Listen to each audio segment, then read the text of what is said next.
মানিক, মানিক, কোথায় তুই? কি ব্যাপার মা, তুমি এখানে?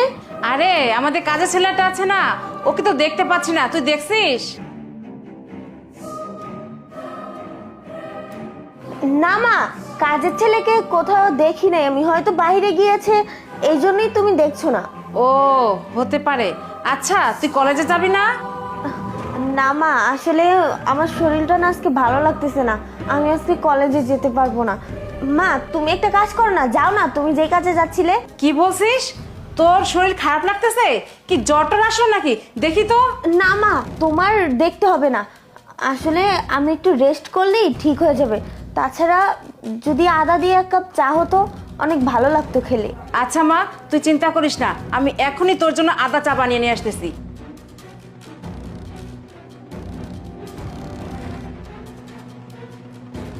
এই ওঠো। এই তুমি যে বললে তোমার মা বাসায় নেই, হ্যাঁ তাহলে তোমার রুমে কি করছিল? হ্যাঁ আরে আমি তো জানি যে মা বাহিরে গিয়েছে, আমি তো বুঝতেই পারি নাই যে মা হঠাৎ করে আমার রুমে চলে আসবে। তুমি একটা কাজ করো, মা আবার ফিরে আসবে চা নিয়ে, তুমি ওই জায়গায় গিয়ে লুকায়া থাকো, যাও তাড়াতাড়ি। আমি তো একটু হলেই ধরা পড়ে যেতাম। আচ্ছা আমি ওখানে আছি। হ্যাঁ ওখানে যাবা? আচ্ছা ঠিক আছে।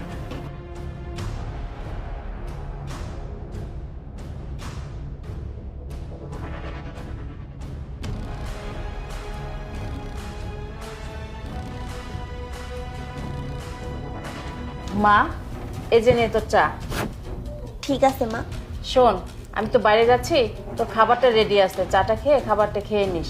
আর মানিক আসলে ওকে বলিস ঘরগুলো একদম অগোছালো আছে, ওগুলো যেন পরিষ্কার করে একটু গুছিয়ে রাখে, ঠিক আছে? আচ্ছা ঠিক আছে মা, যাও তুমি। আচ্ছা।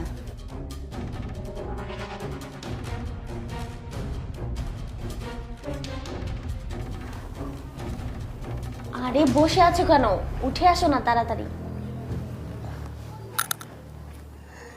আরে রাখো তো, তোমাকে আমি কফি বানিয়ে খাওয়াবো। তাই নাকি?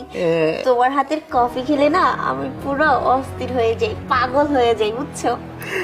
আমি তো এখন তোমাকে পাগলই করব, তোমার মা নেই, আর পুরো বাসায় এখন খালি শুধু তুমি আর আমি। চলো তাহলে। এই তো আমি বের হয়েছি, আর বেশিক্ষণ লাগবে না। হ্যাঁ আচ্ছা রাখ, আমি এখন আসতেছি। আরে আকাশে তো মেঘলা, মনে হচ্ছে বৃষ্টি হবে। আমি তো ছাতাও নিয়ে আসি নাই, যাই ছাতাটা নিয়ে আসি।